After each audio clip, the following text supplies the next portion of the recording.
Hi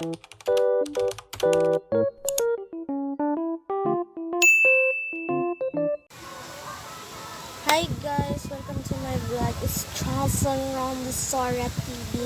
Ngayon lang ako nakapag-vlog kasi napakadami kong ginagawa kasi malapit na nga ang pasukan at naghahanap ako ng mga school supply, kunyari ng mga ballpen, notebook, at alam niyo ba kung anong grade ko na po guys? Mag-grade 6 na po ako ngayong taon. So, malapit na po ako mag-graduate. Kaya, ang i-vlog po natin, kayo na lang mag-desisyon kasi hindi ko pa alam kung paano mag-vlog eh. Teka, nag-iisip lang ako. Okay guys, alam ko na ang gagawin ko. Magkwentuhan po ako. Disclaimer guys ha, hindi po to katang isip ko lamang. Ang ito po ay katotohanan talaga po anong nangyayari sa buhay ko.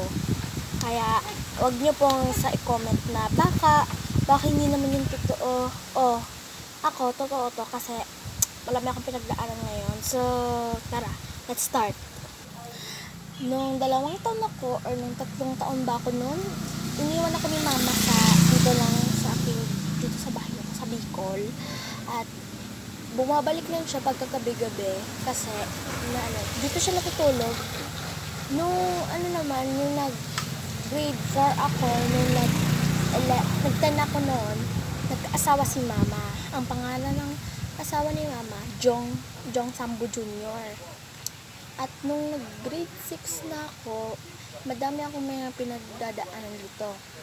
Kasi, may mga kalaro na ako rito, tsaka umuulan pa rito. Minsan nga guys, wala na akong naisip na laro dito kasi umuulan lang palagi. Tsaka, malapit na rin ang pasukan ko. Tsaka, kung meron din ako dito ibang kasama, mas maganda doon. At dito, dun kami naglalaro kila Amen. Yan, pagkakahapon. At nung parang nung nag 1 year old ako, nasasalita na ako. Ayan nga guys, so palaging umulan. Wait, pakita ko sa inyo. Ito siya guys. Umuulan. Baka sinasabihin yun. Umuulan na. Tumatoksik yung tubig. Kaya guys, hindi kami nakakalaro. Magti 3 days na yun guys, pag umuulan dito. Kaya, nato lang, nag-wifi lang ako dito. Alam niyo guys, kung saan ako alam niyo guys, Panginoon, grabe mo naman nagsasalita yung tao dito. Alam niyo ba guys, kung saan kami naliligo? Naliligo po kami sa flowing. At, wait lang. Gusto niyo po ba ng part 3 ng Encantadia? Papakinggan ko po yan at ipapasmooth. Gusto niyo po ba? Mag-comment lang kayo sa section. Mag-comment lang kayo ngayon sa video kong to.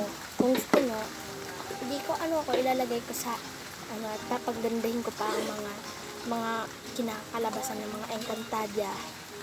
Mag-comment lang kayo ha. So yan, ang haba-haba na natin ng kwento. Yan, abang kwento naman tayo. Kung sino ka naman manonood, i-comment mo kung ano nangyari sa buhay mo. Bye-bye mga!